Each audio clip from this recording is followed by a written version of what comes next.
What the Frap? I'm your host Jay Zilla, and with me today is Manny. I forgot your last name. Manny Luna, like the moon, Spanish for the moon.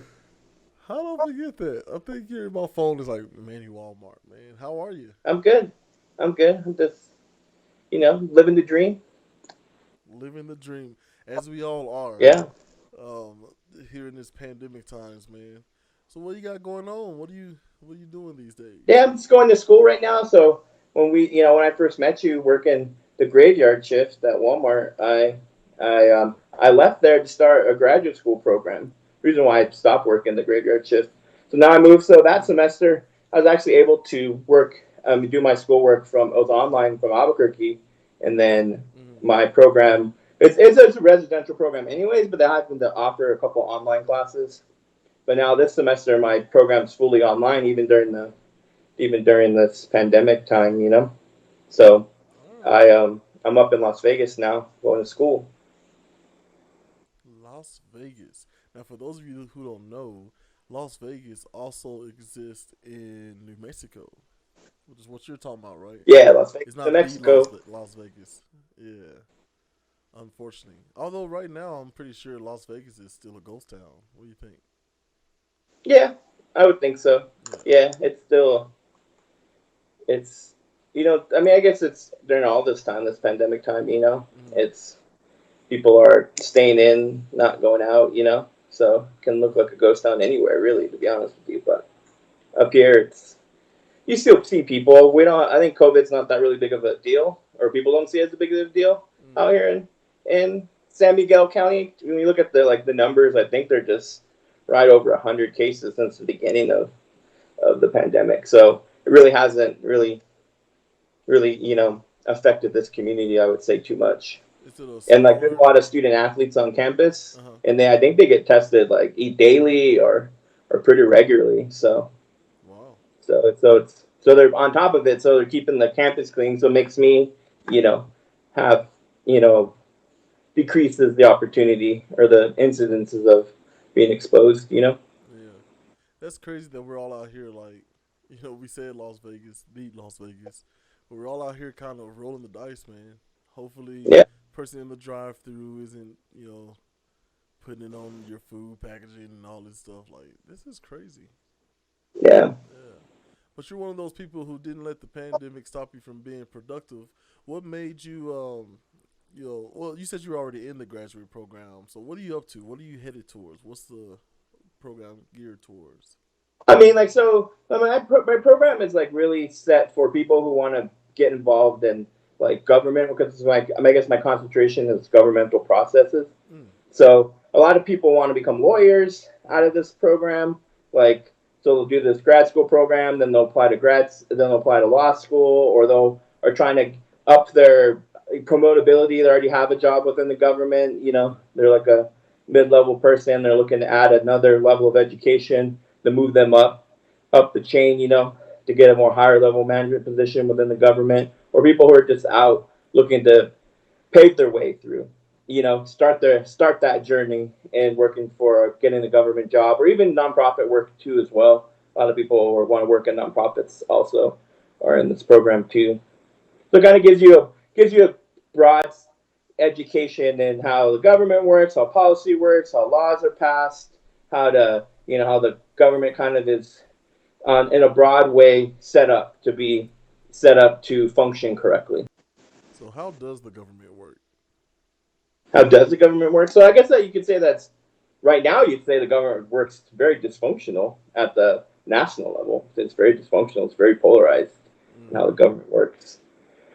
But the government basically has allocated, through tax money and other means of generating income, um, uses that money for various different departments and programs, and all could vary from your, let's say, for how your parks and recreation. So we have parks. You have all. So you got to have from the bottom. You have groundskeepers to people who manage groundskeepers to the to the high level manager who's overseeing all of these things. So there's a lot of levels and it's multi leveled and it can be complicated from one government to the next government. Some are small, some are, community cooperatives. So that government is, of the people who have maybe, they might have a couple hotels in that community. So the majority of their money comes from a lodger's tax. So they're gonna use that budget that they have of money. Hopefully, they budget in advance, but they use that money for whatever that community needs. You know, so that can be it's kind of really a complicated thing to answer because there's not one overarching theme of how a government works. Right. But I would say there's a lot of different levels. People from the bottom, like I would say, just even think of it as like how a business works or a corporation. How there's different, the bottom level person, Mm-hmm. like hey, like when we were working at Walmart, think of Walmart as a government on its own because it pretty much is. Walmart is larger than many governments, many countries. It could be its own country, to be honest with you, for how many different departments, different levels of people, Mm-hmm. their budget, the income that they drive, that they're able to create out of that company. But there's they have a budget and they deal out that money how they see fit. And they have a bunch of people who are jockeying for position to say this is more important than other things. This department needs more money because of this. This department doesn't need that much money because of that. And they're going to you hopefully have a good working consensus and everybody works together. But from as you see today that there's a lot of dysfunction in how government works and how even business works too. But I would say that the goal for any government is to run efficiently, use the peoples in that who are contributing or part of that government to work together and for the common good. Mm-hmm. Trying to be use every dollar in the most effective way possible to do the greatest amount of good. And I think that's the goal of every government should be that. But I don't necessarily think that happens, Mm-hmm. but it's basically it's a bunch of departments working together, a bunch of people working together for the good of their community. Yeah, man. So that sounds like okay. So how would you have it work? How would Um, I have the government yeah, work? I don't know. You just like, well, I can't even tell you, but yeah, how would you have it work? Like, what How would can I have Manny do it for work? us to get this thing moving in the right direction?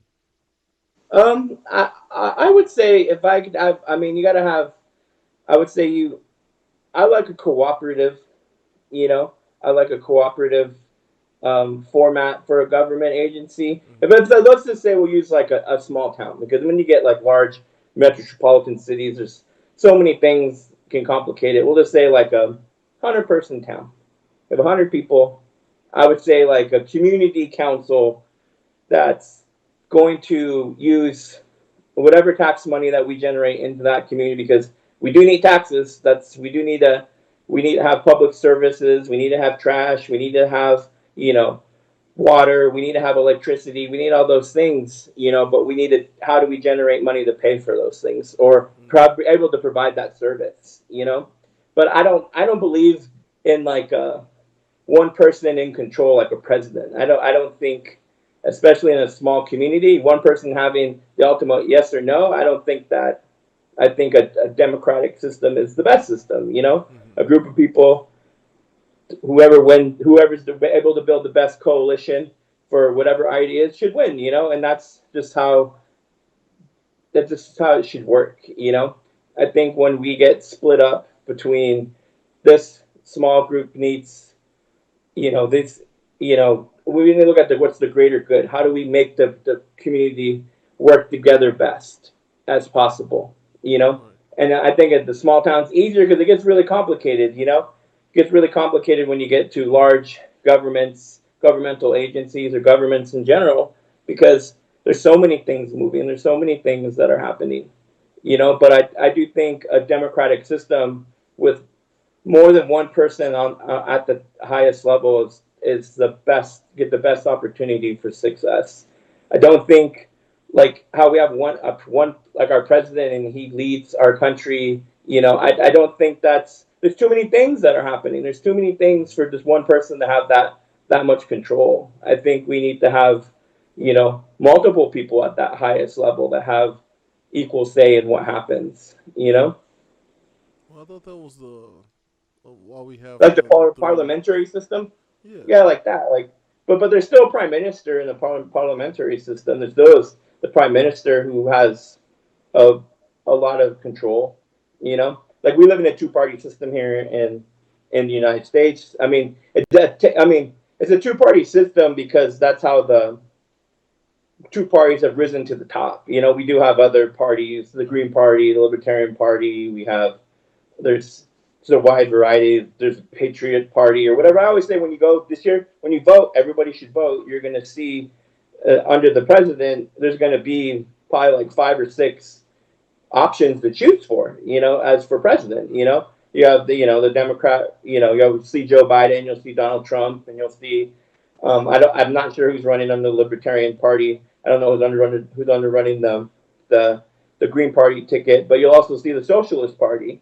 Her Mm-hmm. name's Gloria La Riva, I think her name is. I think she's from New Mexico actually. Really? That under the Socialist Party, yeah, she's run like I don't know how many election cycles in a row, but then you'll see other parties listed under there for have been able to generate enough people to sign enough to get enough signatures to get on the ballot. So you'll see these other things that so we technically, yes, in theory, we're only two parties, but technically we are a multi-party country. But we're just two parties that have risen to the top and have cornered the market on fundraising, and because that's really what it takes is money, and you need money to run. It's shown that if you don't have enough money, you have no chance to winning office. Very rarely does somebody who doesn't fundraise enough money will especially at like federal levels, like it's all about how much money. Because people like seeing commercials, people like pamphlets, people like all these things, and that's all that stuff's expensive. TV time is where all of it happens. People make their decisions on, they see a commercial. It's why attack ads are so effective because they work. People see these attack ads on TV and they're like, "That's true. I believe what that attack ad said," and So a lot of times it's not true. so you think a lot of that, like by what percentage, like how much is it actually working? I mean, for if What I'm the just kind of attack ad? in the middle, yeah, in the tech ad, if I'm in the middle and I'm just saying this ad, am I like how likely is the regular American, whatever definition you can Oh, give? it's super effective. It's Yeah. really effective attack ads. Attack ads are, I mean, they're so effective that that's why you see them run. You see primarily attack ads over just general. I'm this candidate, and this is what I believe in, and you should vote me because of it. You'll see way more attack ads than you ever see just someone talking about their platform because that's how effective they are. And Oh I mean, we man. live in a country that I feel like voting is it's a constitutional right. Like you have a constitutional right to be able to vote, but it's not taught to us.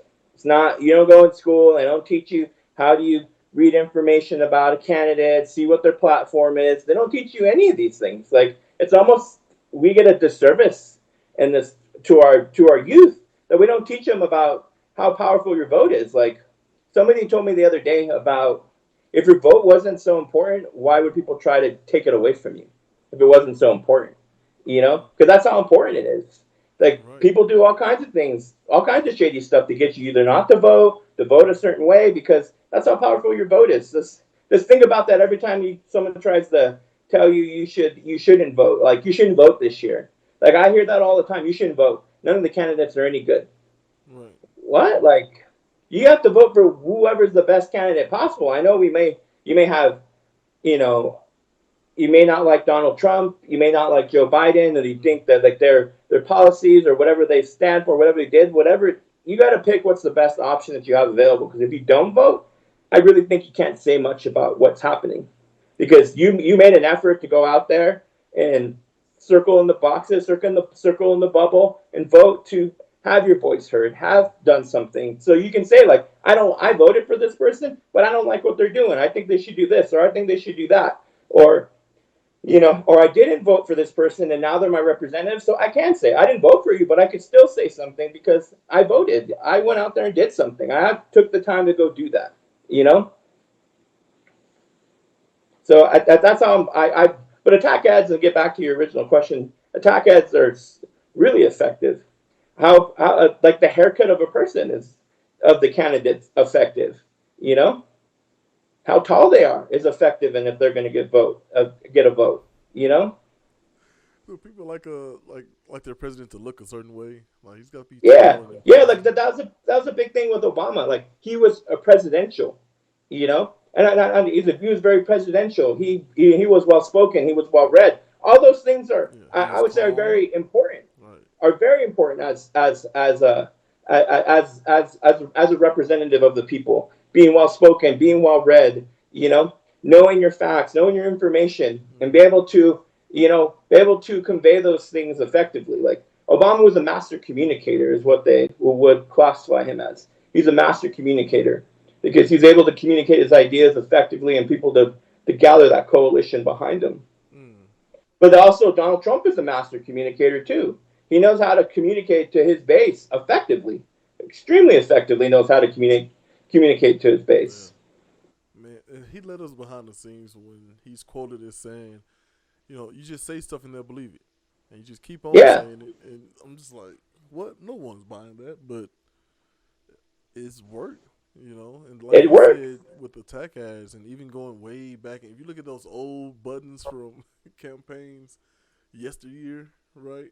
Not just Yeah, from you and I growing up, but like the Roosevelt days and all that. Like it existed. The yeah. the newspaper ads and the cartoons especially.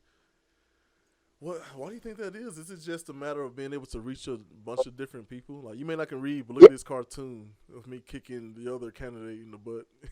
you know. Yeah, no, it's about to be able to people to build that credibility, and when you speak, do you believe what that Mm-hmm. person is telling you is going to happen? It's building that coalition, building that force behind you. Mm-hmm. Like the same, like that's I always go back to I always think of like Barack Obama. Now he would get on the stage or a podium and just speak, and you feel like he's speaking to me, like he's literally looking at me, he's Yeah. talking to me, he's not Personally. speaking to this crowd, he's speaking to me.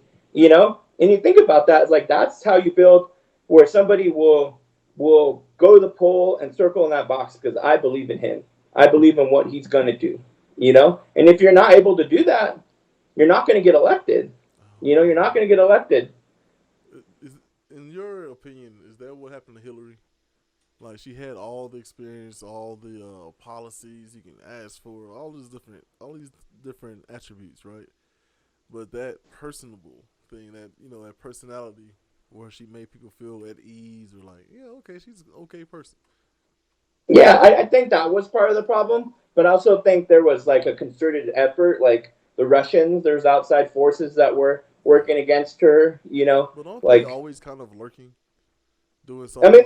Like they, they're yeah, always lurking, but with I would say that it's become more effective with the use of like technology, like technology and data, man. Like data is where it's at right now. Gathering information on people, like Facebook was really the first like major corporation really, to be honest with you, start tracking, like using that data, using what people are interested in. When you fill out those little quizzes, like what's your favorite puppy, what's your this, what's your that, you fill out all these things, or what you're clicking on, what kind of information, what kind of things do you want to buy. They gather all this information. They're gathering it, gathering it, yeah, gathering it, gathering it, and then you run a few algorithms, and now it starts coming up with a profile of somebody who clicks on puppy ads, probably has a puppy, yeah, and that, but people who also click on puppy ads are also interested in this type of news, so they start putting all this stuff together, like, and and some of it, it's like they don't even. I was reading an article about Facebook, like they had I think it was when you could target with your advertising certain groups of people. Like you could target. I want to target, you know, Hispanic males between the ages of 25 and 45. right, And you could, that's what I want to target. So they had that group, and they had data within that, that you could target those specific groups because they had it. They could move it and for get through the data that specific person and what they're interested, what the average 25 to 45-year-old Hispanic male was into. They could tell you on average they like these types of products, on average they like this type of entertainment, on average they like this. So then you could target you could put your ad in front of a video of, of shooting a rifle, shooting the gun. Like, these are gonna fit these people. You could put your ad in front of these videos, so you knew you're gonna get to the group that you were after.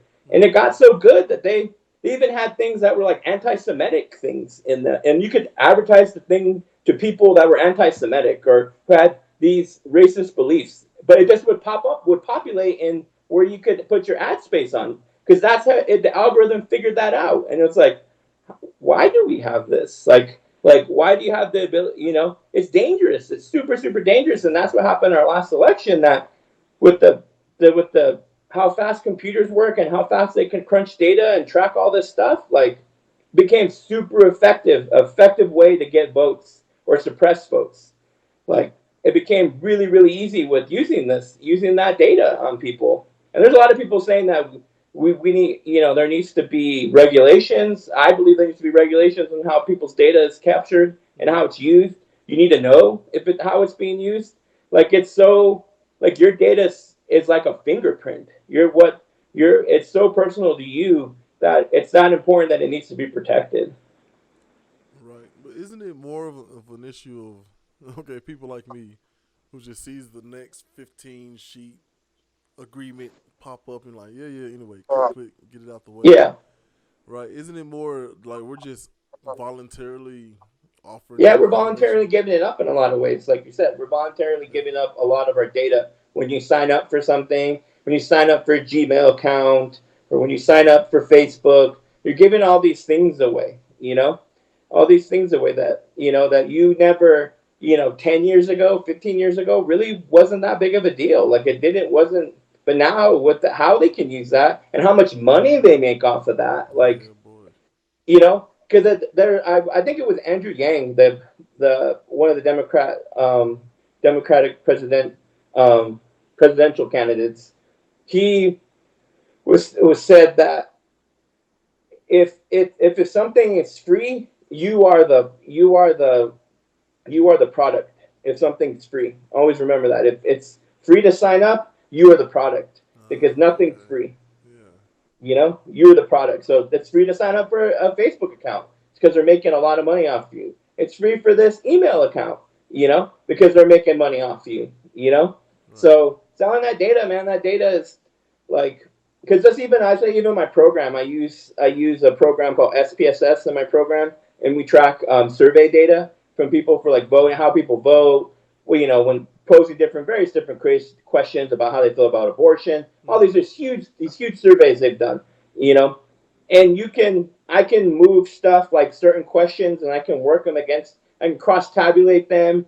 I can tell you, like, if you look at age, race, and education, and I can run all that stuff together, and it can tell you, certain things about, you know, between 18 and 25, I can set it up to, 18 to 25, Hispanic male has this level of education on average. Mm-hmm. It can tell me these things, and that's just using simple survey research, and that's just using, three variables. And but these, like, Google and Facebook, can use astronomical levels of different variables and crunch all that stuff together and get a profile out.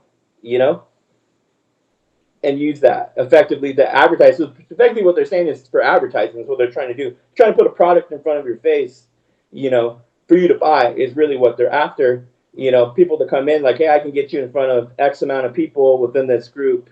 You pay this amount of money, or whatever, how they're selling if your data is. But all that stuff's effective. It goes back to attack ads. Why attack ads are so effective? People are drawn to those things. They figure out what works, and they exploit it. And Right. Hillary Clinton, how it was effective. What the Russians were doing was effective. It's like bringing out things about her, saying that, or even how Trump would say crooked Hillary. Like, people grabbed onto that, crooked. It's crooked Hillary. Like, people grab onto those things, and it's scary, because that's not like informed voting. It's not informed voting. That's Right. voting off of, like, voting off of not real facts, not real things. But people are like, oh, she's crooked, and now I believe it. if I say crooked Hillary enough, people will believe that she's crooked. You know, she has her issues. I'm not saying by any means am I saying Hillary Clinton's this angel who floats on clouds and Well, other right. things. She has, Politics she's at that level is always going to be kind of they get the side eye, right? But for hmm someone with her track record overall, I couldn't imagine someone taking a couple of little instances and then just making that be you as a total. You know, the email But I thing, also the America's Benghazi not ready thing. for a woman either to be president. Yeah, what is that, man? Like most of us deal with mothers and teachers who are women, banking industry. There's a lot of women. There's, I mean, the medical field is dominated by women. Why not a president, man? We have so many women, or is that the issue that we have so many women telling us what to do that I they can't think have it's no one come men. I in? think it's men. I think Yeah. men in high places don't want a woman to tell them what to do. They have real issues with it, like the patriarchy. Men Mm-hmm. have real issues with women having a woman tell them what to do. I mean, I don't have an issue with it. Like I have zero issue, with women telling me what to do, or her opinion to have more power than or more weight or more power than I don't have an issue with that. If you're smarter than me, you got better ideas than me. Let's go with that. Like I'm about I'm about good ideas, good information, and let's go with that. That's you know Yeah. let's go with that person. Here's a tricky theory. I've talked to a couple people about is that it's actually the men who think a certain way and their wives just kind of going along with it. That's like the lesser talked about group, right? The wives who are Yeah, just like well, Phil said, and they just kind of go along yeah. with it, Like man.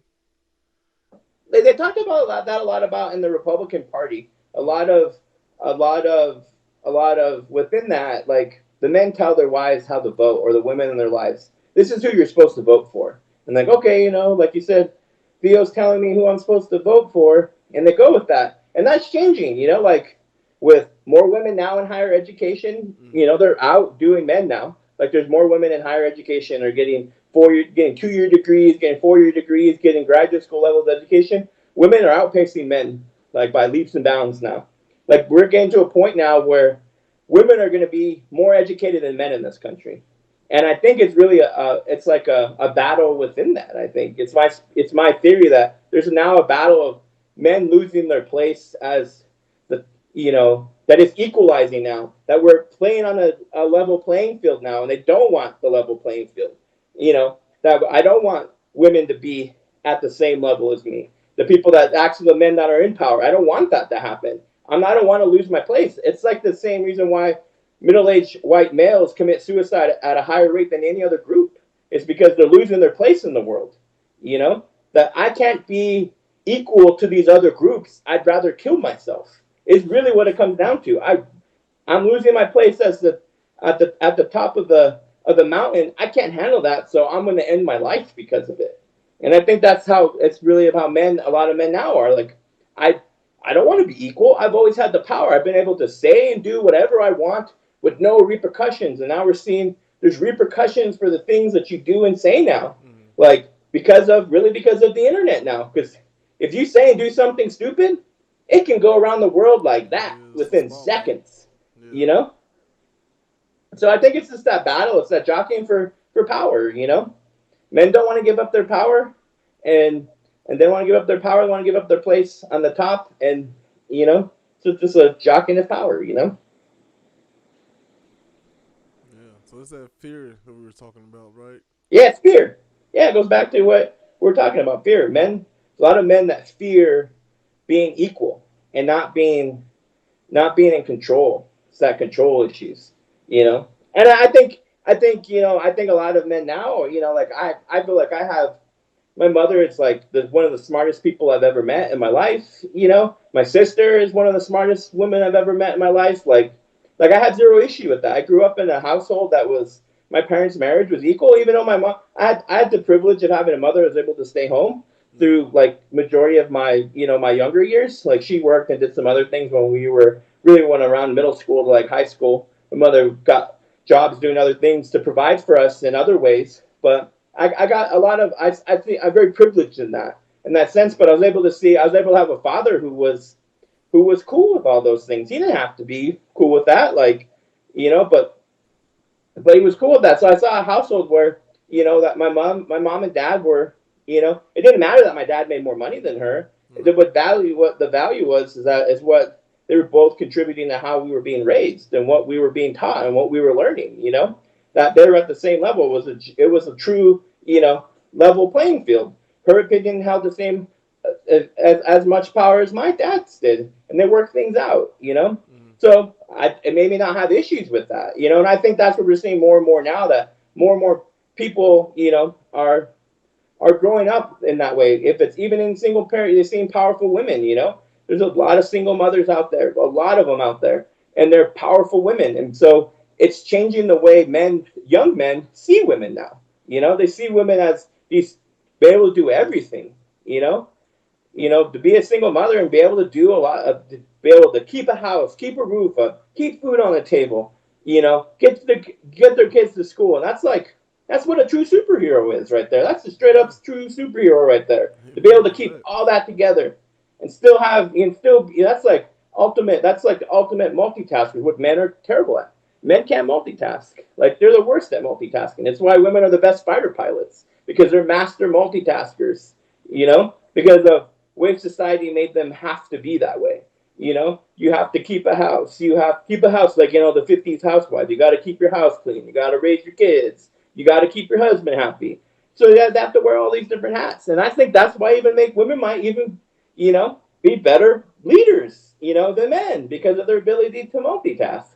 Better than men. Yeah, there are some studies out there that talk about how women are able to kind of compartmentalize and house a bunch of things at once, but they usually are geared towards people oriented professions, right? Hmm. But they probably would be a better better in the STEAM fields or the STEM fields. STEAM. I don't know if they've made that an official thing yet, where art is a part of the STEM, but yeah, so I guess on average they have a greater capacity for those Yeah. fields, but they're interested in other things, or they kind of are pushed and geared towards other things. So that'd be interesting.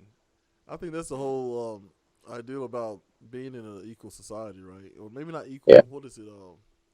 Equitable, right? Where you give everyone a flat playing or a flat starting or an equal footing, right? Give them the same tools, make sure they have the needs met, right? Food, water, shelter, proper security, and with our police and all these things, right? And if everybody starts there, then naturally, you know the the cream of the crop will rise to the top, and that's how we kind of I guess orient our hierarchies.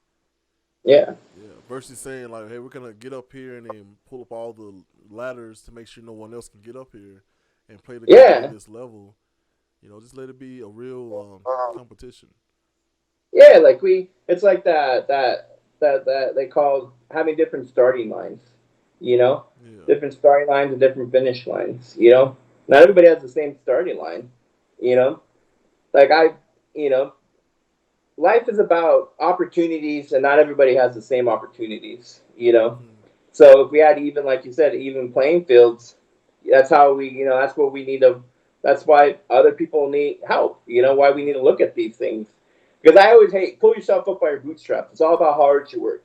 right. I know people who will have worked their ass off their whole entire life, have the Mm, best work ethics in the world, but weren't given the opportunities that right. other people were given who are not working their ass off every single day, who had a friend who got a job, got them a job somewhere, high level management because they knew somebody. It wasn't because they're this incredible person, it's just who you knew. That's what got you there. It wasn't because the best candidate was given this job. So I always hate pull yourself up by your bootstraps. These Right. people just don't are not working hard enough. I was like, bullshit. I'm Yeah. sorry. I don't know. I'm No, no, no. You're free cut. to do whatever you're comfortable with. Look, so what the frout came from, just making the F word more palatable, right? Yeah. From my football days. So, and I hardly say it on the show. I'm gonna just force that in. I say it a lot, and then I get on camera here with it being in the title, and it just kind of goes, yeah. But so getting back to what you're saying, fear, right? Yeah. You have people that, for the most part, we're in the middle, and we rather be told where to go, what to buy, all this sort of thing. Um, sheep, I guess. Most of us live in the middle. So you have that where if I just say a bunch of stuff enough or effectively enough, then the majority of people are gonna believe it and move from one way to another. Um, I don't know. I want to get back to that government policy thing. How? Okay, here's a question I do have for that. Okay. Sorry, I'm all over the place. I'm thinking on the fly here, but here's my question: do bills have to be attached to other bills, or can they just be like, "Hey, let's make sure everyone in America has clean water"? Boom, that gets passed with nothing else added. Yeah. Yeah. They're gonna be just a single thing. As for a single program in particular, How a often does that single happen? thing. How does that happen? How often does that happen? I would say that's. I think what you're probably thinking of when somebody like when they pass like the let's say like the CARES Act for COVID or whatever they passed the CARES Act and within that Mm-hmm. act they had all this different allocated money things like that. But I would say like at the local level at the state level like everything's passed in a single just a single bill like it's just a single thing like they want to increase the tax on cigarettes. It's a single bill. All it is doing is underneath that, there's like different stipulations of how products will be taxed more than others. But it's a single thing to increase, the overall tax we're presently putting on like Right. cigarettes at the local level. When you think like federal bills, those are huge. Those are huge, huge things that have multiple things that are going to be done. Like federal bills versus like a local bill. Like local stuff is, your state or below. All that stuff is single things. You Mm-hmm. know, that we need to clean up the water. We need more money allocated for a wastewater treatment facility. That's just a single thing. They're going to allocate money to build a new or give more money to the wastewater treatment center that's already there, or Mm-hmm. establish one if we don't have one in the community. And that money is going to be used for that particular thing. Or like even laws, like like our laws are passed through bills. We need to change the law on we have a law on speeding or not even speeding because speeding is kind of too simple, but like let's say like how we are going to punish or we have a law against um, like say we have a law against like burglary, but there's some kind of weird stipulations within the wording of that specific law Mm-hmm. that makes a loophole for people to get out of being held accountable for burglary. So we need to change the wording in that. So they're going to be a bill that they're going to introduce that change this statute, this specific wording, so it gets removed and this new wording gets added into it. Or they find that because for like voyeurism is a big thing now because now we're in an age where there's multiple different systems and technology to be able to spy on people. You know, Mm-hmm. so before when the voyeurism law first came out for that was this for people like peeping toms. People looking in your window. Well, now you can have a camera. I don't necessarily even have to be there. I can set up a camera in a tree and run away. Like, how do we hold somebody accountable for that? Well, it's not written in the law. So you can't enforce that law on somebody who gets busted for putting a camera in a tree. You know, so they have to change these things. Those would be like single things that happen. You know? How do you apply that to something? I don't know, more strenuous, like a stand your ground law. 'Cause that's Well, one that I know for sure, or at least it feels like I know for sure. I gotta be careful with absolutisms, but you know, stand your ground law, which on the surface makes sense. Like you don't have to run if you don't want to. You're able to defend your property or someone else in the area or whatever. Versus people who are just like using it to the letter of the law and saying, I felt my life threatened, right? And I felt like I didn't, it wasn't necessary or I couldn't escape, so that's why I, discharged my firearm. like how we change that, like how we change, Mm-hmm. like I don't like stand your ground laws because they're exploited. They're exploited like heavily, to and it's and when they're exploited, it's usually the person on the other end is usually a minority. who's already a marginalized group anyways, and they're getting punished by these standing ground laws because it was like I always say go back to the fear thing. I remember the very one of the very first things I ever asked you when we were working at Walmart was do you ever feel scared walking around? Yeah. I remember I asked you that. I don't know if you remember that, but I asked you, do you ever feel scared walking around? Yeah. Because And that was my answer. Yeah. you know you did, and you told me, you're like, yeah, when I'm walking, if I'm by myself and I see a woman walking in my direction, I'll cross the street. You know, Mm-hmm. and that's, and I would say, so you're afraid someone's going to um, feel threatened by your size, that you're a large black male, Right. and they're going to say something because of that. And that's why I don't like stand your ground laws, because that can be used as a way to be able to shoot somebody now. Because Right. I felt threatened and I felt scared because this person was larger than, way more than me, was larger than me, and I felt like I had no other choice but to now shoot that person. I don't like that. Like I don't like that at all. Just because what you are in your natural state is threatening to somebody. Yeah. That should not be able to be used against you, because this is how I was created, and I am this size out of no choice of, maybe you can control your weight, your physical fitness, but your height, Mm-hmm. your physical features, your skin, of your color of your skin, you had no control over that. You have zero control over that. Right. And now that can be used against you, and now you can get shot because of that. Like, I don't like that. Like, I don't like that at all. Like, so I hate standing ground laws because they're used, they're exploited. Mm-hmm. Like because I used to be a police officer. I told you I used to be a police officer, Mm-hmm. and they are the kings of using words within these statutes and case law to their advantage. Like, I felt threatened for my life, so I had to use deadly force, Right. and no question. Now you cannot question what they just did. It made that shooting justified. Like, I always told myself, just because I can doesn't mean I should. Right. You know, because I can use that. I always tell people, what's 31 feet? How far is 31 feet from you? Well, I think it's over there by that tree. That's about 31 feet. Well, if I can articulate I thought somebody was less than 31 feet away from me, Mm-hmm. and they pulled out a knife, I can shoot them now, because the studies show that somebody can cover that distance before you could draw your gun out of your holster, Mm-hmm. you know, and now I can shoot them because of that, and now that gives me right. No, that doesn't. It should never. And there's other things that need to be taken into account of why you shot somebody, other than I felt that they were within 31 feet and I shot them and now it's okay. Like, no, it shouldn't be that way. Right. Like, I think stand your ground laws they need to be heavily, heavily, heavily changed, because they're used in a way that's it hurting a specific group only, and it's usually minority men who are just walking down the street minding their own business, and they end up getting shot because of Yeah, it. man. You know? That definitely adds to the fear. And what about how many times? I think because we both talked about some training before, and I've talked about this before, and people are probably tired of it. All four of my viewers out there. Yeah. So I had some training, and that study that's often referenced to say that it takes so many seconds, like 2 point whatever seconds, for your brain to tell your hand to stop doing what it's doing.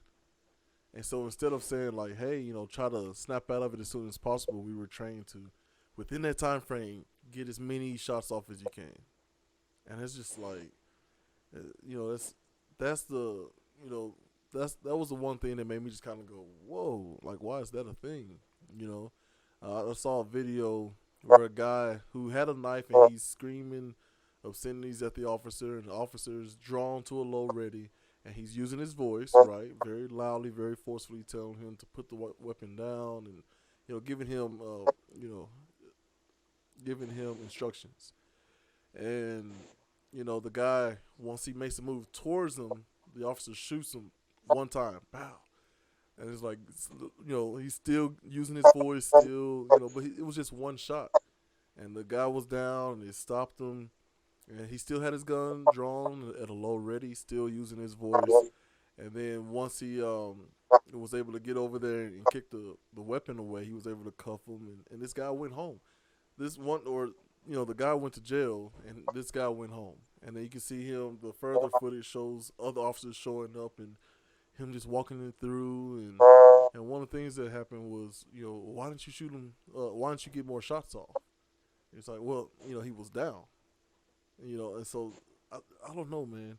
That's tough to see that, like, a person who's out there trying to, like, not trying to, just because training says you can, or a study shows that this is what happens in the brain. You're not taking advantage of that. It's someone who values human life no matter where they come from.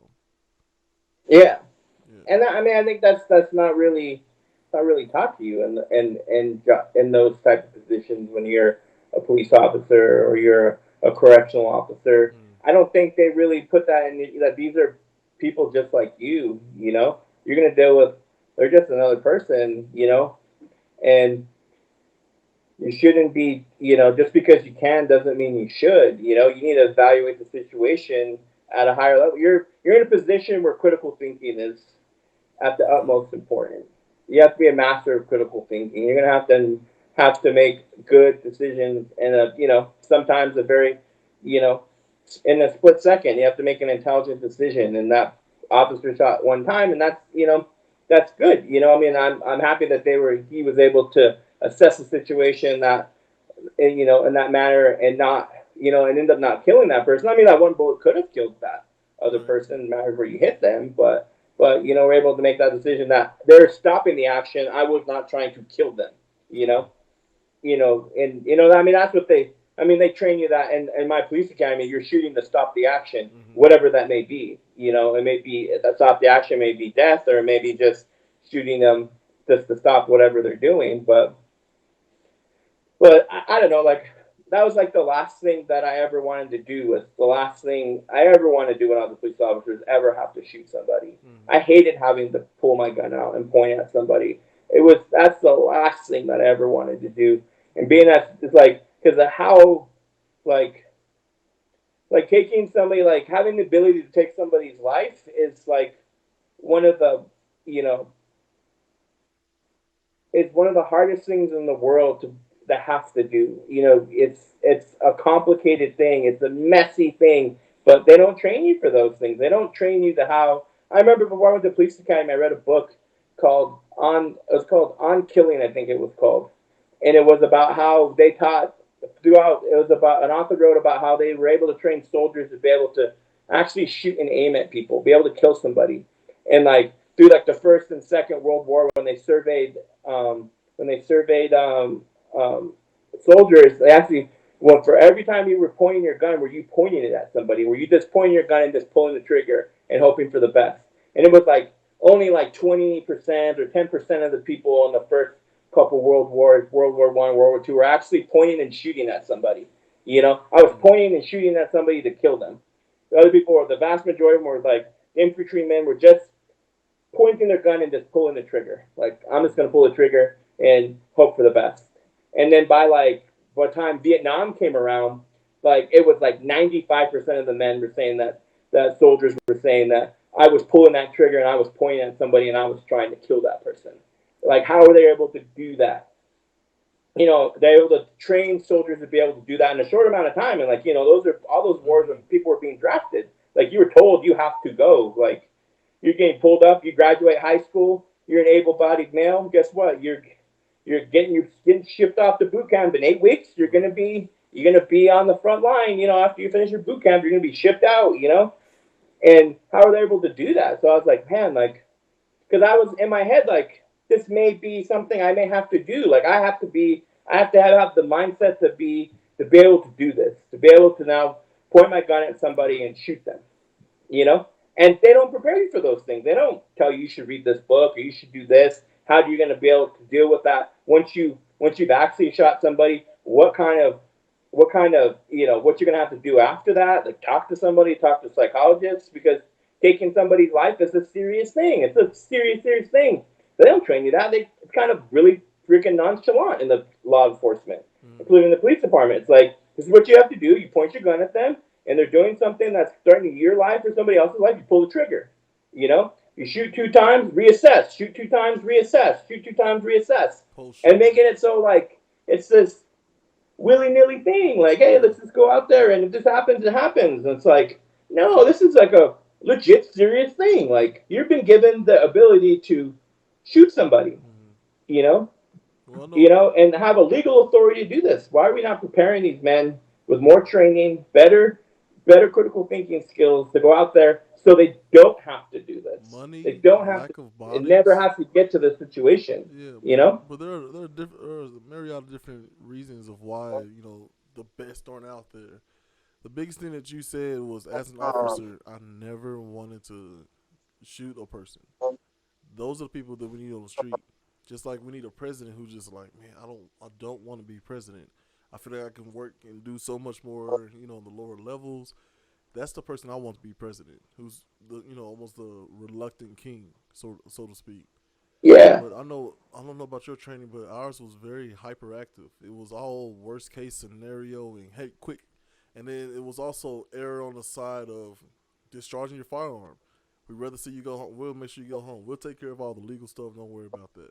We want you to go home. Yeah, We like, care about you. yeah, they used to do the same thing too. When I was there, they would tell you, I'd rather be judged by 12 Yeah. than Then be held by 6. held by six or carried by six. Yeah.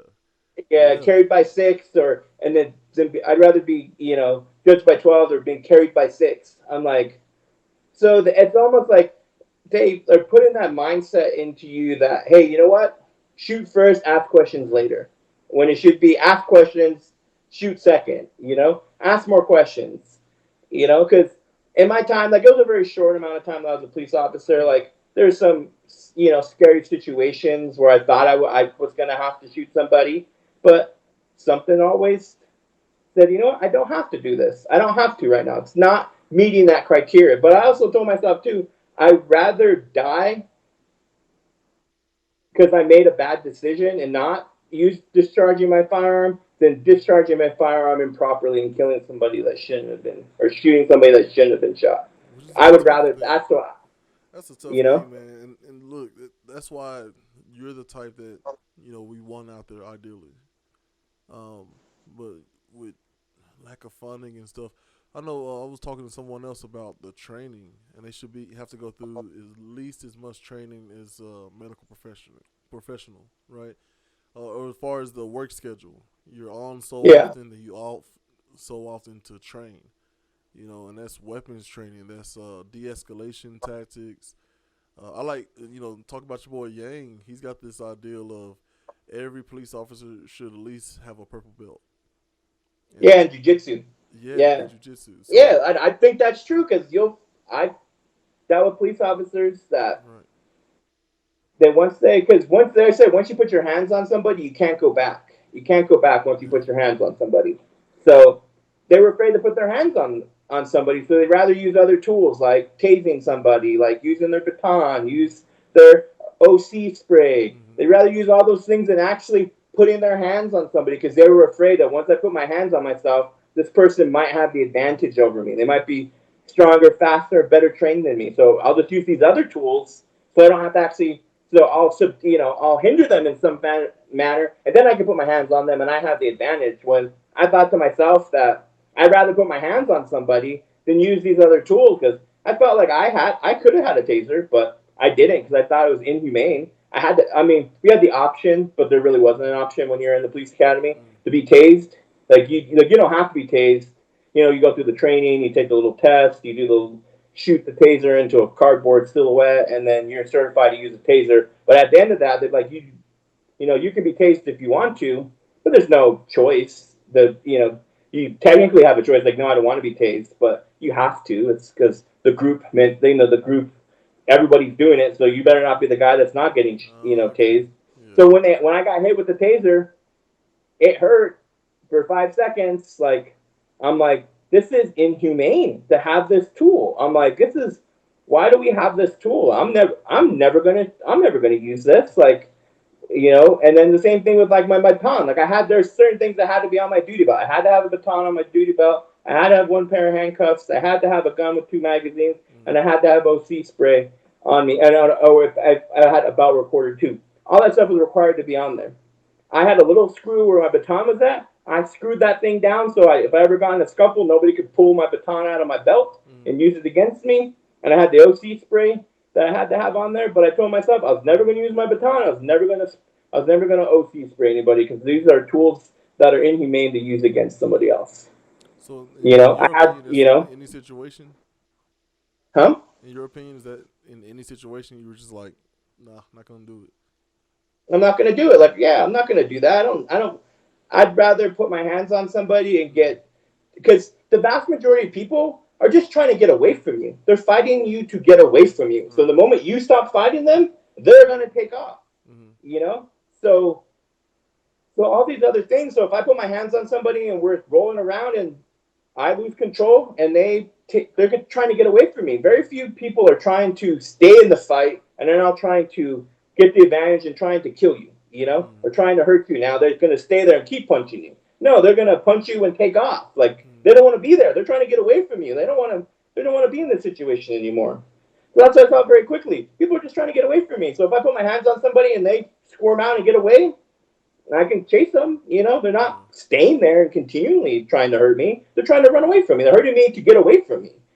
Potentially. That's how I looked at it. Very rarely are people there trying to stay in the fight with you to now inflict more damage on you than you can do to them. And I also told myself I was never going to punch, kick, or any of those things. I was going to use my defensive tactics, the stuff they trained me, how to get positional advantage, how to get on top, how to get control of arms, how to use, different pressure points, all these things. I was going to use all of those things that they taught me, like all those things that did not require me punching or kicking or any of those things. Mm. I was like, I'm going to use these. And those are super effective techniques. I use them. I use these things. Like, these are so effective. But you see all these police officers, and once it gets into a hairy situation, they're pulling out their gun shooting somebody. And it's Yeah. like, you don't get that. That's it's not a situation. Like, just because you're getting your ass kicked by somebody doesn't mean now you get to shoot somebody. It doesn't work that way. It doesn't work that way. But they would always use the same thing. I was in fear for my life, so now it met the criteria to shoot somebody. You know, and that's not okay. Like that purple belt in jiu-jitsu, it's the best thing possible Yeah. Because most for people don't police know how to fight. officers. And that's one of the things I learned. And I did some boxing training. That's one thing I learned very quickly is that I didn't know what I was doing. you know, the way they had to teach me how to punch and like he just let me kind of when you first go in, it's just like, all right, just get in there. Let me see what you got. And when you look over, you see the trainer kind of going like, what? No, stop, stop, stop, stop. This guy. I was in the South, in Tennessee, Mhm. so it's really so stop, stop, stop. What are you doing? Why are you in just this long list of stuff of just how to throw a punch? And I think that's most people. So when you're dealing with criminals, especially in a heightened state of mind because of the situation, the purple belt, man, that's gonna take care of a lot of stuff. Yeah, because I did some jujitsu training after I left the police department. I Yeah. did that. I don't know. It was a few years. It was How do you quite a like few it? years. It was probably I like five wouldn't years mind. after I left. Huh? I said I wouldn't mind doing that myself. How do you like it? It's cool. Like I like jujitsu training because you go in there like I felt like, yeah, I'm pretty good. Like I'm pretty good. Like I have some. I remember some of the defensive tactics moves they taught me in the police department. I should be able to hang. You walk in there and then you see this 150-pound guy. He's like, I got him. Like he's a white belt. I'm a white belt too. Like he's got a few stripes on there. You go there, next thing you know, like you getting choked or you're getting your arm taken. I'm Yeah. like, how does this happen? Like, because they know a few more things than you do. Right. You do. So then it's like it's humbling. It's really humbling, and it also too it takes that fear away of putting your hands on somebody. Like what this feels like now. I know that when I Oh, grab okay. somebody's wrist, Yeah.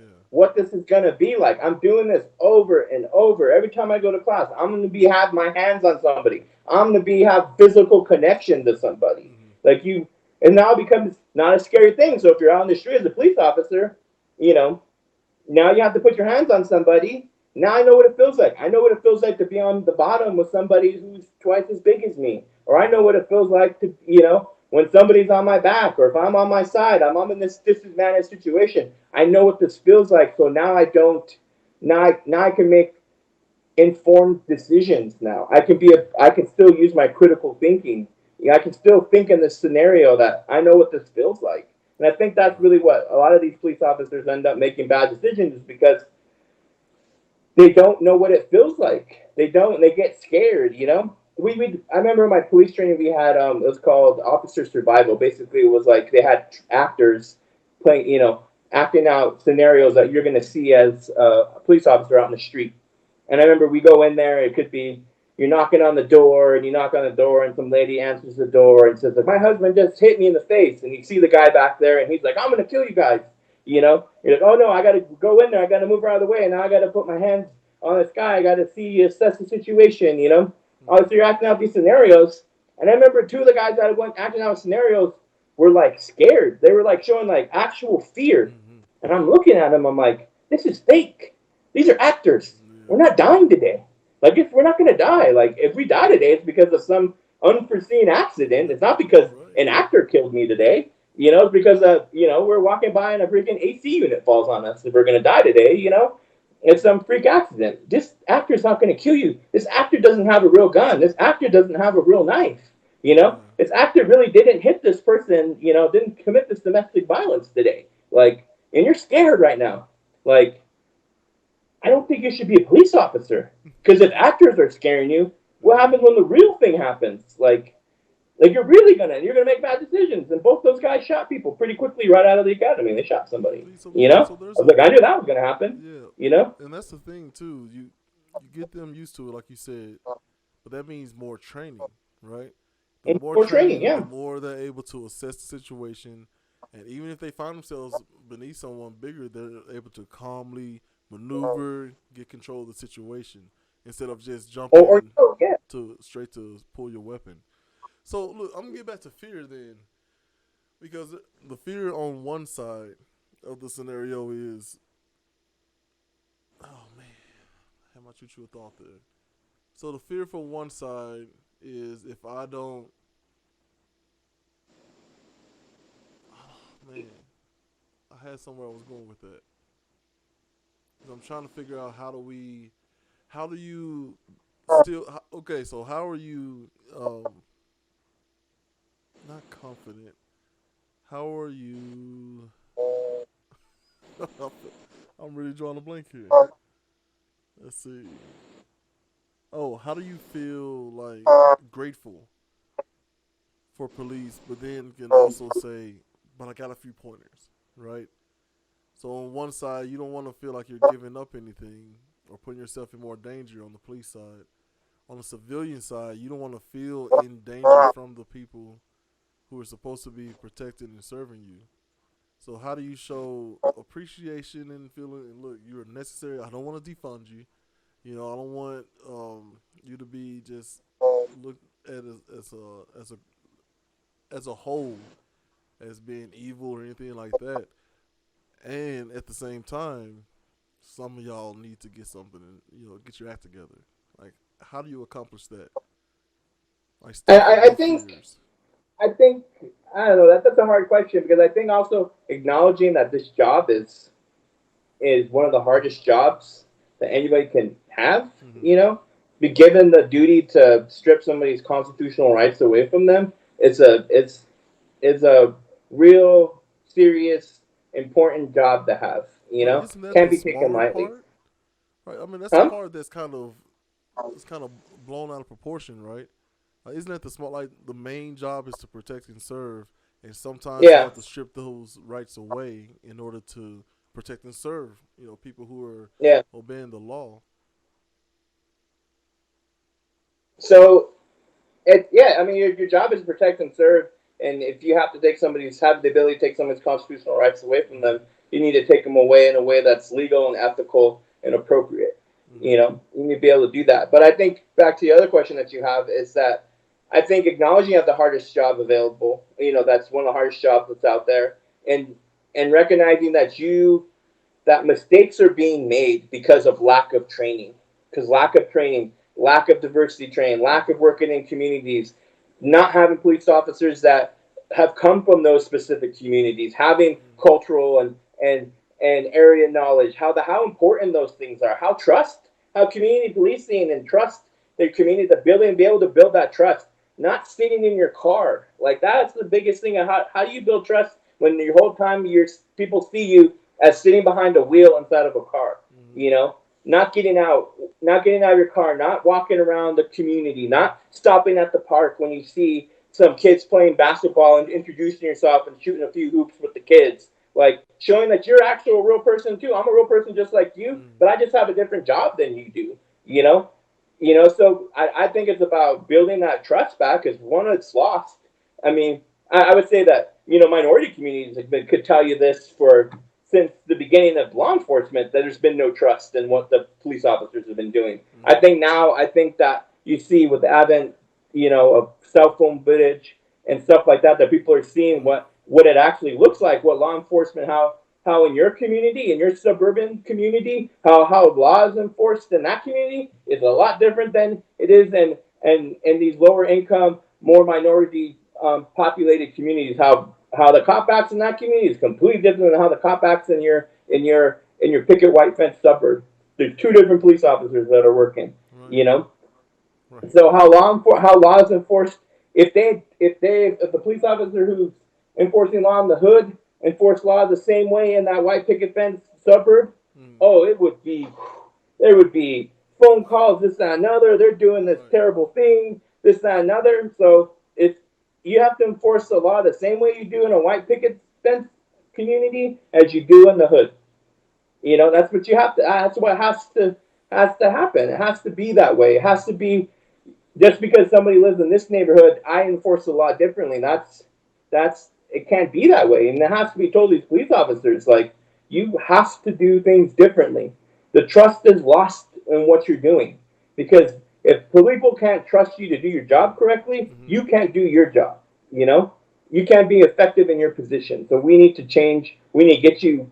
We need to get you in the schools. We need to get you at the park. We need Right. you to go introduce yourself to the business owners in the strip mall. We need you to, shake hands and kiss babies out there because nobody trusts what you're doing. Right. And we need to do those things, and you need more training. And I think that's one of the things. Like defunding the police, I think we could take a lot of things off their plate. Would make their job a lot less stressful. I'll tell you that. Like, or I give them more opportunity to have more time to work with people. Like, if we a lot of stuff that you do, like you take a burglary report. Mm-hmm. It's taking you like 15, 20 minutes to talk to somebody about how all their, taking inventory. Yeah, I got my lawnmower stolen. I got this stolen. I got my TV taken. You're doing all this stuff. Do we really need a police officer to do that, or can we have somebody else who can come and take that report? So now that takes that off the queue for that police officer to now spend more time, with the domestic violence person who just experienced the domestic violence incident. Because now they have more time, so they don't. So now they're not just feeling rushed from call to call to call because you know. So I'm not going to put in that extra amount of time. Who somebody who needs a police officer to be there, who needs to be able to take a good interview with the victim of that crime. Right. You know, every car. I mean, they're starting to do some things like that, but you take a lot of these things off their plate, it would also take the level of stress because people, police officers are just like everybody else. If they're stressed out, they're going to make bad decisions. So if we have them stressed Right. out all the time, how do we expect them to make good decisions? You know, They're doing way too much, or they have too much to do. Right. Too many too much to responsibilities. do. If too much, we can take a lot of those things out, or having extra help when you're going to somebody to a mental health incident, which is one Right. of the situations that one is the most dangerous for a police officer is a mental health situation because people are going to act out in ways that aren't normal, because they're not in the right state of mind. They're acting out in ways that can be dangerous for you. Right. But if you have somebody who's a trained professional, who's you know, a person who deals with those type of things, a therapist or a social worker, Mm-hmm. or somebody who deals with these specific things that goes with the police officer to these situations, can recognize like, hey, this person is in a state that needs a higher level of care. This is how we're going to be able to work this first, de-escalate the situation to be able to get them to the place where they can get treatment instead of sending these two guys who uh, got a 4 hour block of de-escalation training of a mental health person. Right. 4 hours, and now you're expected to be able to solve every mental health incident that's out there on the street. What do you expect to happen? It's not going to get conducted correctly the vast majority of times, or they're going to use whatever they feel their best level of skill is, and if they feel like shooting is the best skill that day. Guess what? They're gonna start shooting that person. So you're talking about okay, you're getting some more education to help with to be able to do more in legislation. Um, talk to me about the I guess not equality again, equity, right? The equity of like you were talking about policing from one neighborhood differs from policing in another neighborhood. Like I mean, if you expand that out, roads are different. Schools and the school supplies are different. The that gum Burger King, we all have a Burger King or McDonald's where we're like, oh, let's go to the good one. Like Yeah. how come those things are still so different, and how can we have more equity? I would say it's how we allocate funds. That's where how equity is going to happen. We The recognize this census. community needs more funds to to um, to solve these problems. Mm, They're not. They need to have the best teachers. They need to have the access to the more available services that are connected to that. They need all these things. These communities don't need this stuff. They've got their streets paved. They have the best school teachers in that community. Like they have everything. They have all the advantages. Why mm, does why does this community now get the crap end over here? We need to have more money that needs to be put in these communities and needs to be a whole level of people that are supervising these things. Like, hey, we need more books. We need to have more available to after school programs for how people tutor them in reading and math and science and all the different subjects. We need to have all these things available to this specific group because they're mm, not getting this. They're not meeting the mark. You're not their success rates are lower. We need to do these things. We need to now have police officers not in the school as enforcers, but are there to introduce themselves and be like, hey, I'm Tom, or or people from that community, recruiting police officers from that community when they see, hey, I remember Tim, he was my neighbor, now he's a police officer. He's a cool guy. Or, Mary, she grew up around a block over from me. She's a real cool person. She's always, I mm, knew she was going to do great things.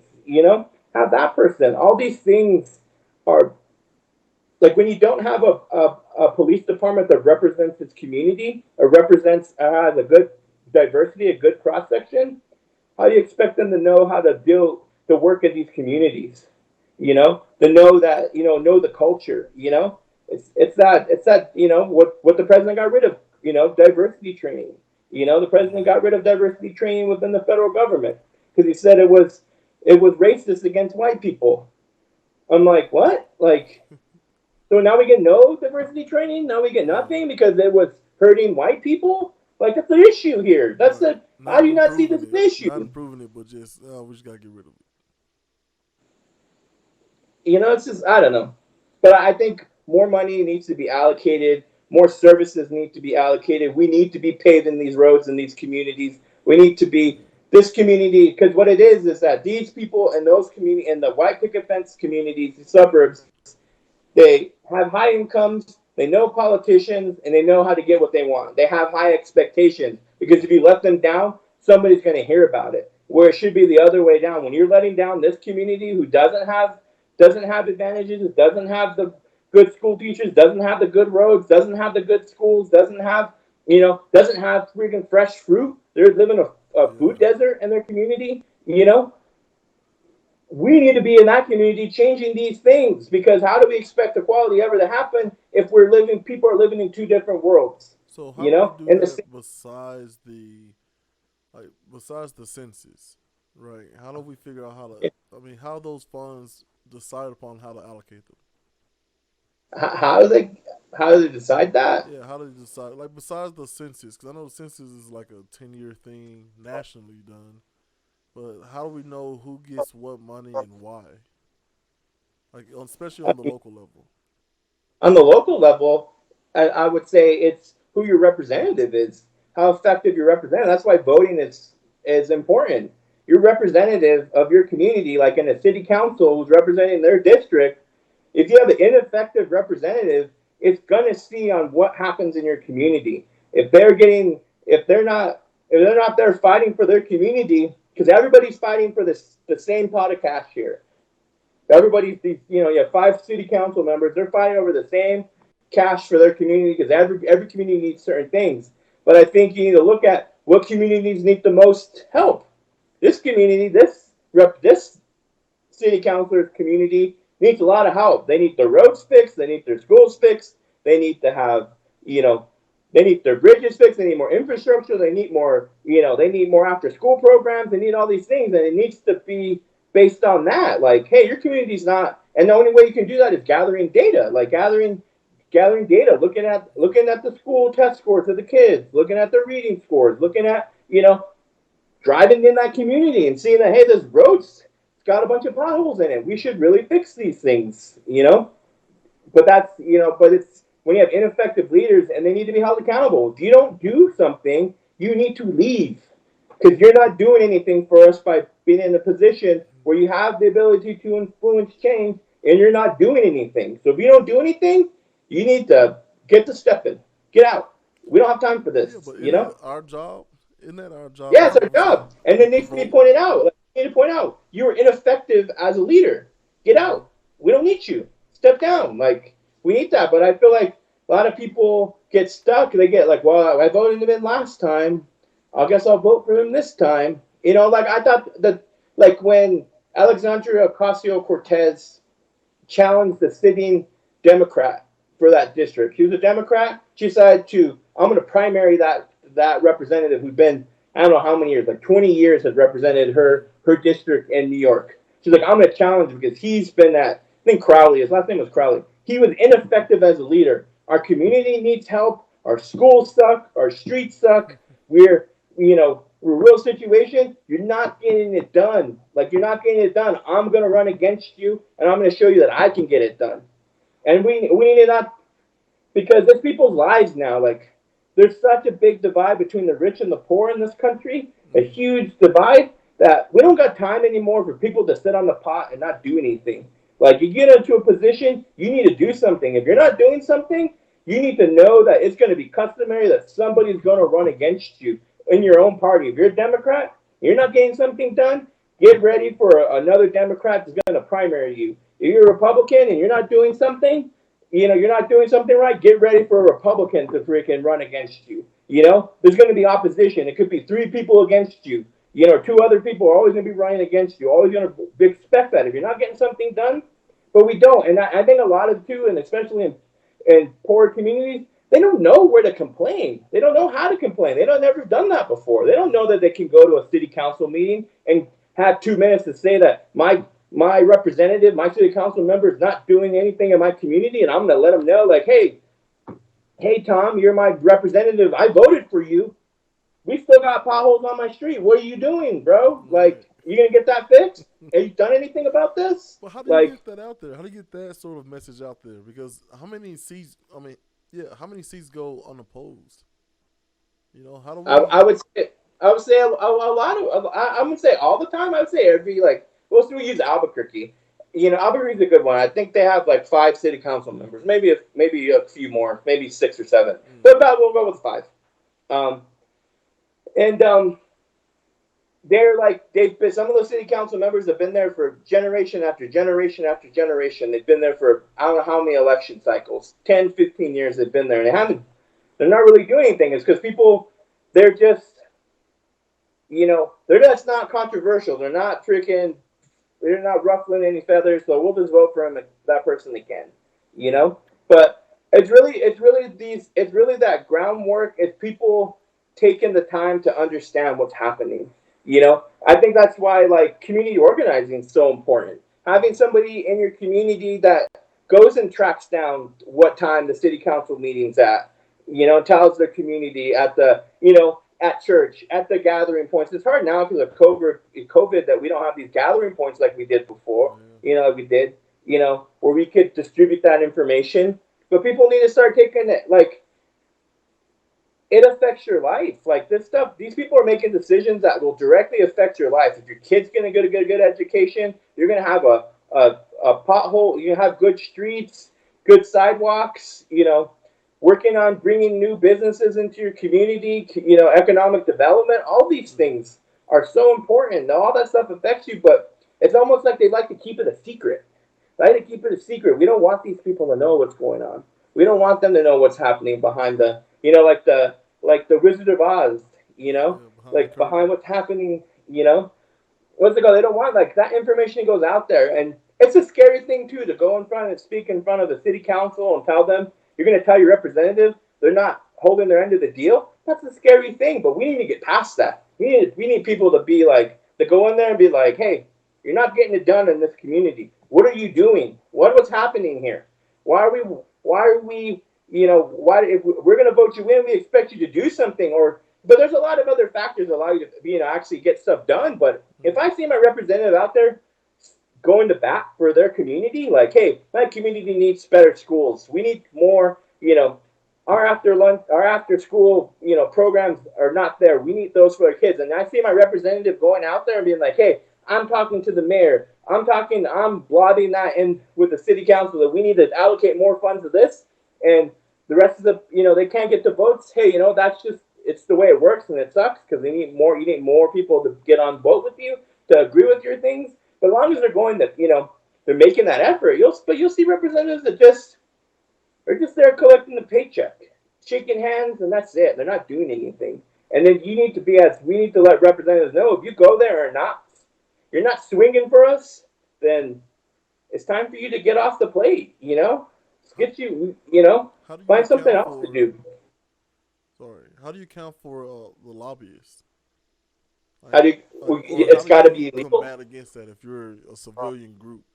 Right, I've got a bunch of signatures, but I got a corporation or an organization that's got Well, it lawyers it looking would over take a Supreme everything Court and thing financing. to change that.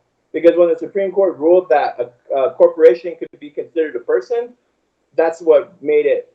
That's what made it so tough with all these lobbying and how corporations get money into politics. When they ruled that a corporation could be considered the same as a person, that changed the game.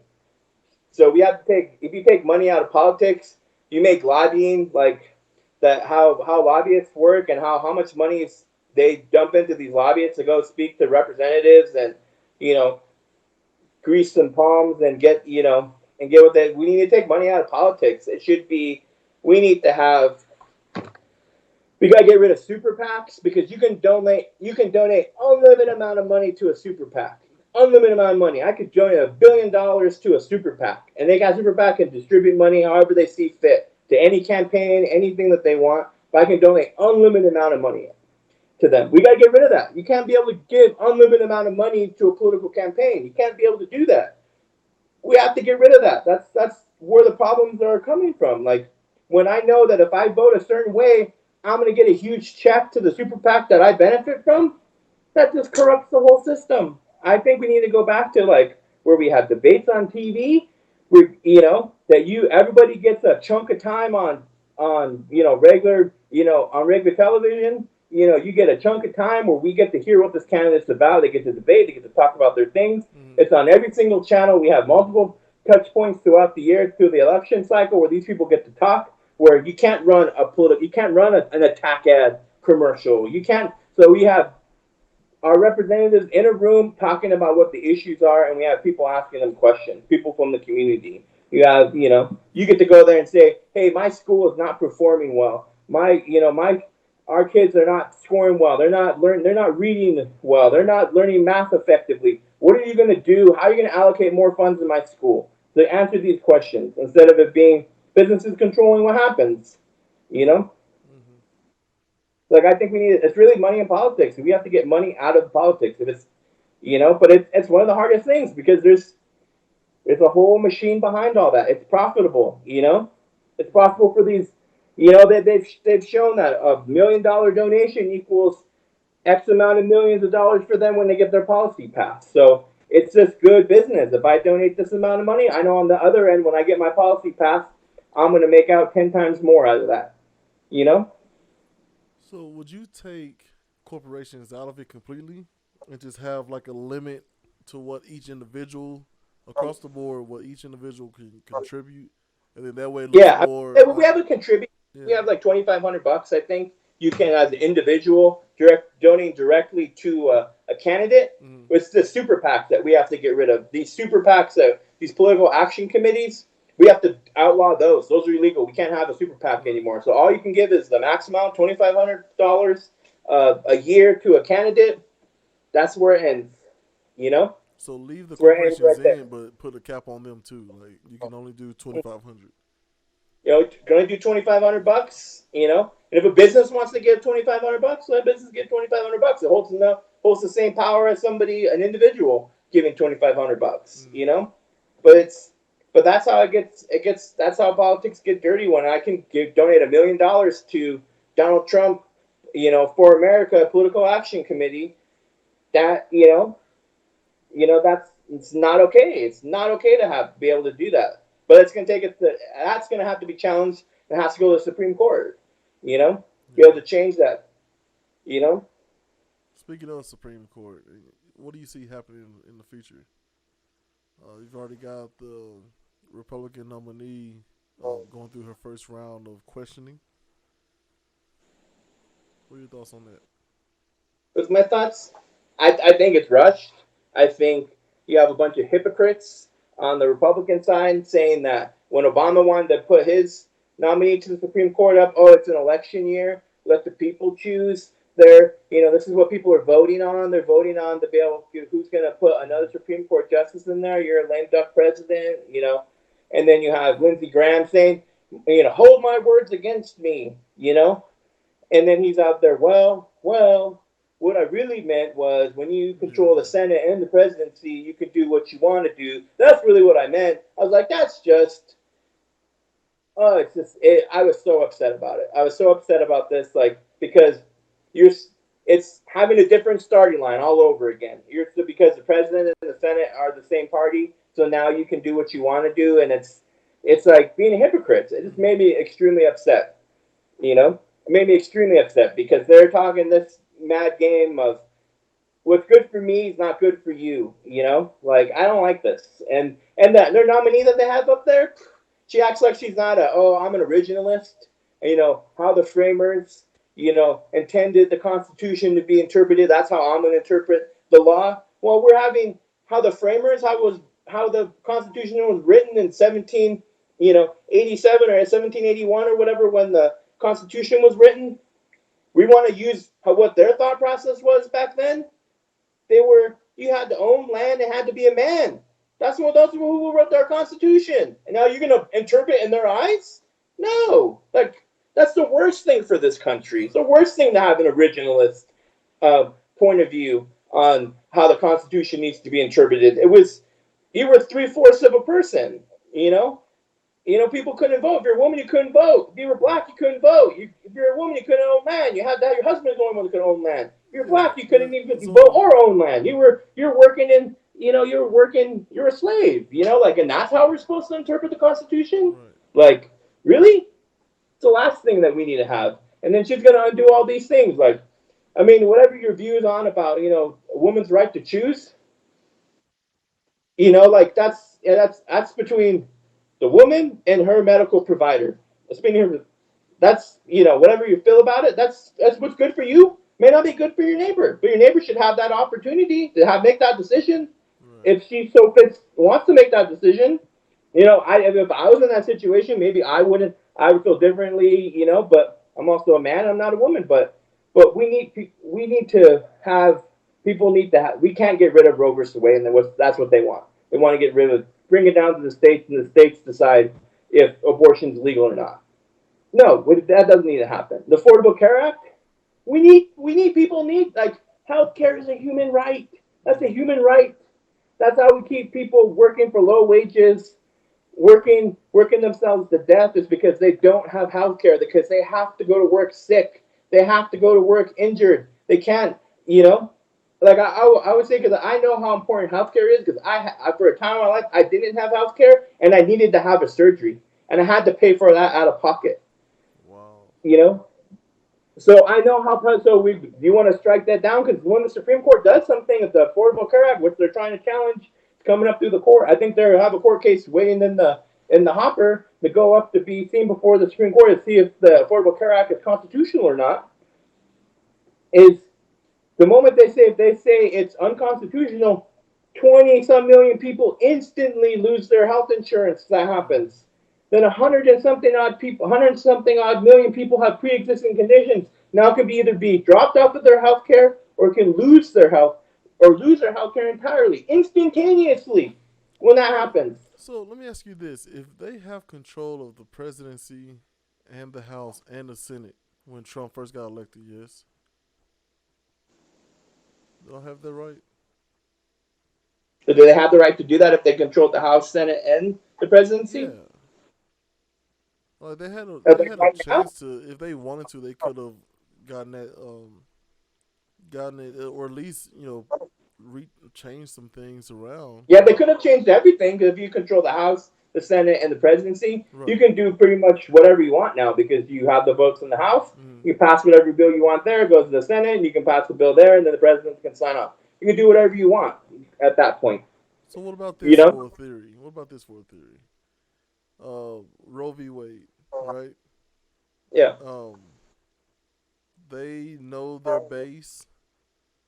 They know a lot of it is, I guess, Christian based or whatever you would. I'm not really sure of the groups or whatever, but that's become a traditionally Republican stance as to be pro-life Yeah. over pro-choice. I feel like it's more of a we want to have the appearance of changing that. I'm one of those who I don't think they're gonna actually try to just get rid of it. It's so complex, and what that means to just do away with it, I think it's beyond them. I think they've shown with the Affordable Act Care or the Obamacare. I think they've shown their hand and they got their bluff called.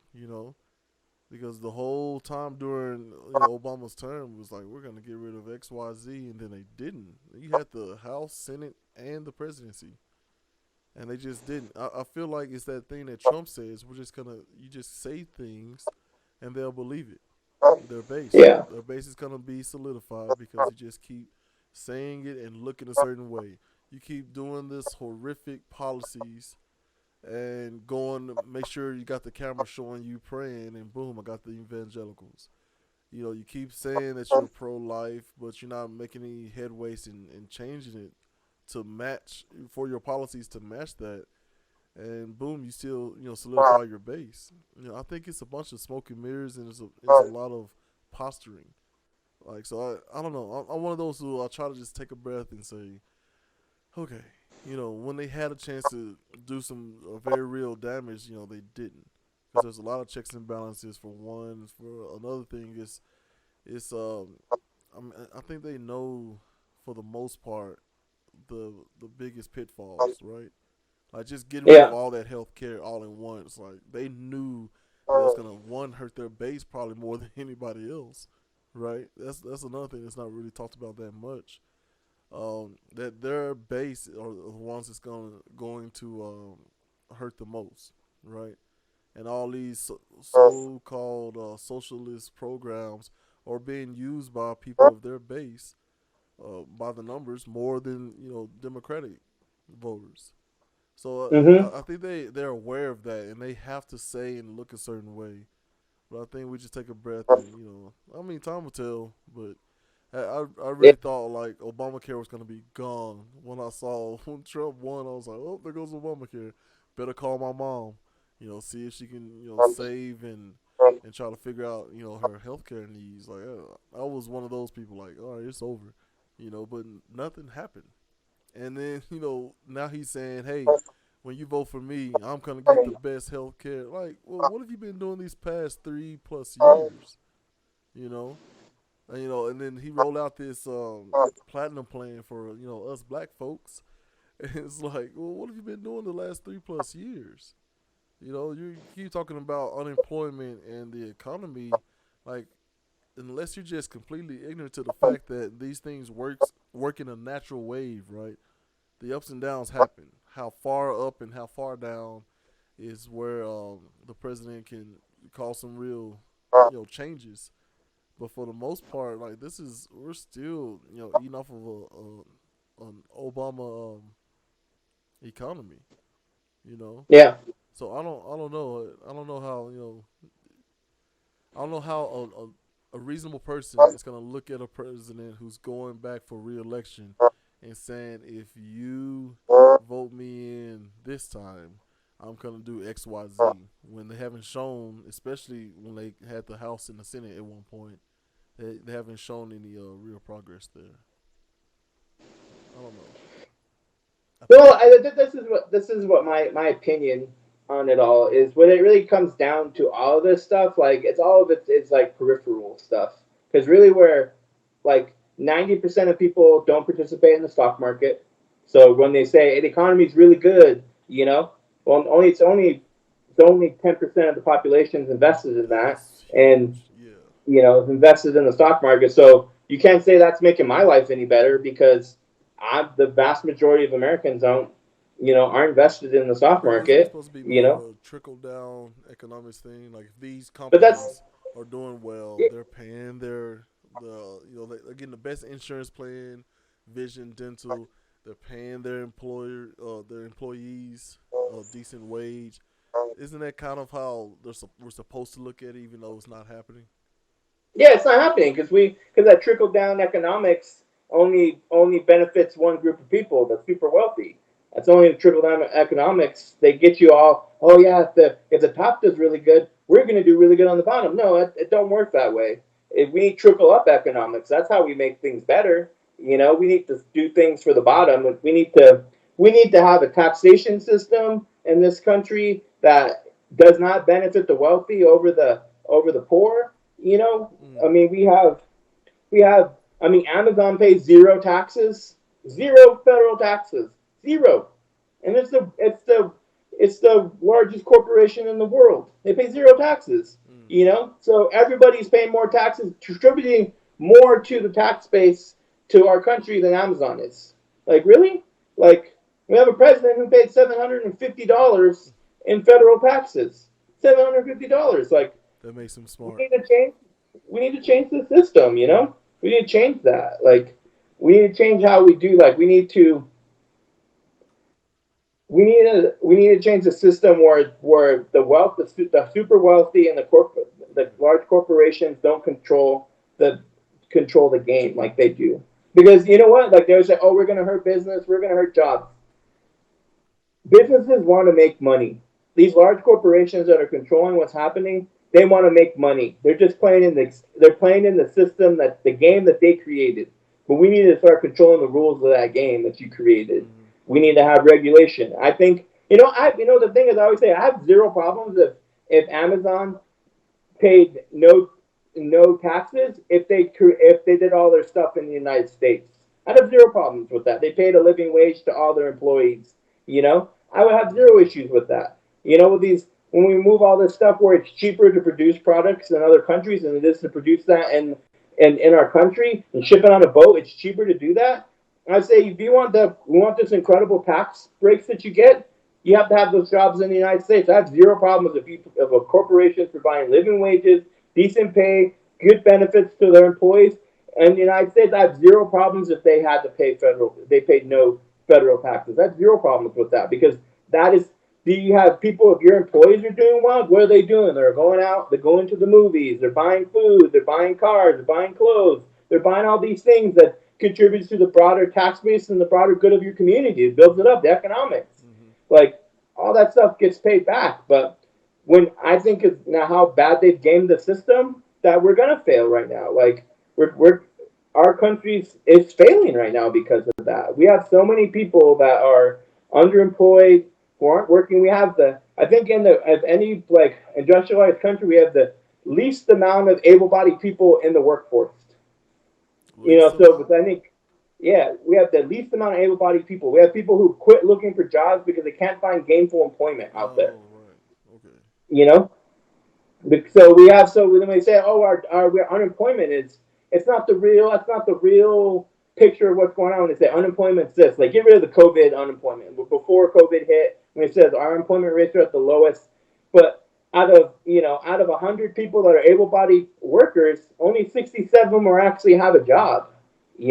Like that's terrible. 'Cause we have, so So are 33 they people that are able-bodied who stopped looking for work. are they not so they're not included in that unemployment rate? Nope. Ooh. So the people like if I'm able bodied and I'm of age and all that good stuff, and I'm not actively looking for work, I don't count as unemployed. Nope. Wow. If you said I've quit looking for work, you're not counted as unemployed anymore. Hmm. You count it as they count you in that other able-bodied people not seeking employment. You're not considered unemployment on the unemployed. Wow. So that is that including college kids? So I don't think that would. I mean, that might include college kids, but a good chunk of college kids are working too, so they would be in the be in the bracket being counted as employed individuals, or they'd be Mm. counted as the unemployment No, I thing. mean the ones It's who just, are so they're not with like they're not withdrawing any unemployment benefits. They're not looking for a factory job or anything. They're looking for specific jobs in their I guess what do you call it, field. Sorry, in their field, right? Is that I something that's think it counted? goes for a certain amount of time. I think what you're talking about is a certain amount of time that you're out of the job market for, then you would drop out and you would be considered unemployed. I think so. I think maybe I don't I would have to look more into that, but I think maybe a college student who graduated who's looking for a specific job in their field would not be included. Wouldn't be a person that would be included in the unemployment Right. data. Wouldn't be counted as that. So we're pretty top heavy. This country is right. So Yeah. it's the idea of trickle down economics is you take care of these corporations with the tax cuts and all these incentives for them, and they then are going to pass it on to their workers, and then the workers are going to spend the money, and then Hmm. rinse and repeat. So with the minimum wage staying relatively low, right? With the we're still like my wife and I still have to pay a considerable amount of taxes where these corporations aren't having to pay any. Like so, all of these things that are just kind of like stacked up against helping the regular worker. Uh, I don't see that being fixed. At least not anytime soon, right? Yeah. I mean, I think it does have to change. We have to change. Like we can change that quickly. The how Trump passed his tax cut. We can pass tax. We can revamp the tax system. It's easy. So just passing policies that change the Yeah, tax system. but aren't Trump they did it. always? Sorry, aren't they always gonna find a way? I mean, they got a team of lawyers that are on retainer that all they do is figure out how to manipulate this system. But the government has teams of lawyers that could do battle against that. Yeah, but so here's where it looks bad and a little bit shady, right? The government has their lawyers, the company has their lawyers, but then the company has their lobbyists, right? You know, most of these billion-dollar companies, a third of their I guess their money goes towards research and development, and within that is one, how do we use that Facebook information in order to sell more efficiently to the people, and two, people on the hill lobbying. So how do you combat that where the company so you have the government who's supposed to be watching the people or working for the people, and then you have the company over here, and they got their both got their separate teams of lawyers, but then you also have this connecting fiber, which are the lobbyists. That's a hard one. That's I was Mm, because it's hard to say because what is considered lobbying. Like it's a special interest talking to a representative about a specific policy that they want or certain actions they want to take, to be passed or pushed forward. And there's a lot of money in it because it's effective in that they know that there's something that comes along. But that lobbyist says that I will get money donated to your campaign to get you elected if you push let's put this right. agenda forward. Like, how do we get rid of that? Like, it's by taking money out of politics where that doesn't matter, where that you take that tool away from a lobbyist, where that lobbyist can't donate. X amount of money to your campaign Mm-hmm. by passing this thing. So if there's no incentive now, you're getting rid of, because right now it's a money incentive for the representatives. Like they're using their money and power to wine and dine that representative, get X amount of money donated to their campaign. Well, if that money, if there's no way for you to donate, you know, X amount of dollars to their campaign, that holds no power now over that representative. You're not really doing Right. anything extra for me. You maybe buy me a nice steak, but that's not going to get a policy passed, you know? Right. So if you take that out, and then now that also takes, if lobbying, if you start clipping their wings on things that they can do, these little things, now it makes paying these lobbyists all this money makes it ineffective for businesses to employ lobbyists now. Mm-hmm. Because if these lobbyists can't do this backhanded deals anymore by giving money into political campaigns and stuff like that, then it starts becoming where it's not effective anymore. Where we can policies will start being passed where these your your friends giving you money don't work anymore. You know, I don't know if I'm explaining it very well, but No, I'm it's telling you, getting rid of that money out of politics, yeah. clipping the different ways that money's used to influence what happens. Right. You start clipping these things one by one, we'll start getting a representation that actually represents the people too. It's like Ralph. It needs to also be easier for the average person to run for public office too. Where you don't need this huge amount of cash to run for office. You don't need all this stuff anymore. These are getting people who actually are from the community who know their constituents. Grew up in the community, know what's going on, actually have a legitimate finger on the pulse of what's happening. Single mothers. We need single mothers that are representatives. That are representing our people, and they can speak from a place of true knowledge of what it is, what it takes to run a household like that.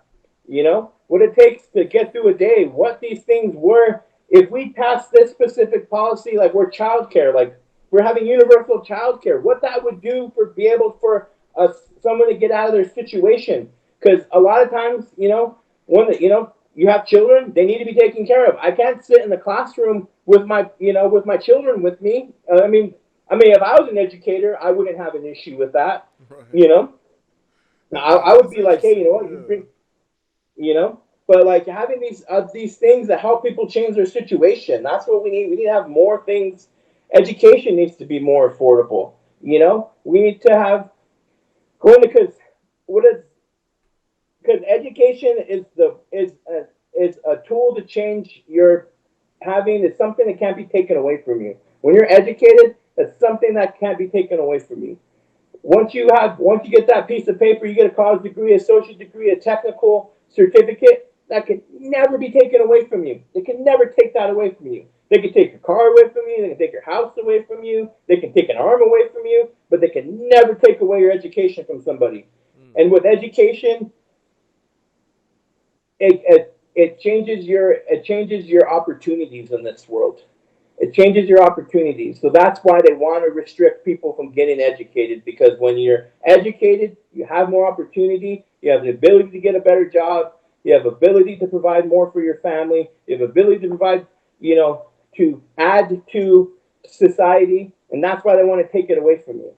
It's why when they want to make it more expensive, they want to Right. make it harder to get it because they know what education does. It changes your social economic status. It changes how people view you. Because if somebody says like, hey, Mary over here, she's got a college degree in psychology. Oh man, that comes with prestige. People respect that. They respect that you put in that amount of time to do that. A Mm-hmm. job respects that. It shows when you're applying for a job that you are able to keep yourself together enough to be able to complete something. So hey, you know what? If I give you this job, that's like I have a high probability that you're going to be successful in this job because you were able to show that you're able to get this degree.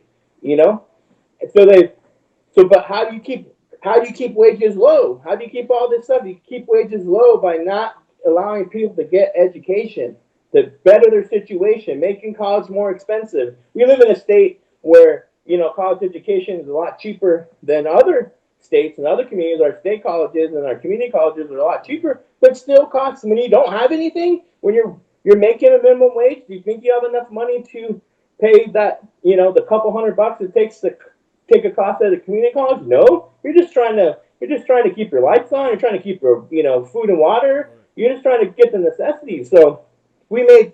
But the thing is that we have all of that money available. We can do all those things. We can make college more affordable. We can have universal child care for everybody. We can have universal health care. We have all of that money available. All of it's there, but we choose to spend it on other things that are controlled by the people that are on top. The 1%, the corporations, and the super wealthy people are controlling. Right. I sound like a socialist communist right now, but I don't. I believe I believe in like a people-centered capitalism is what I believe in, because free market allows us to make money, allows businesses to be profitable. But people-centered capitalism, where we're taking care of our worker, because a worker that's taken care of is a more productive worker who can do better work for you.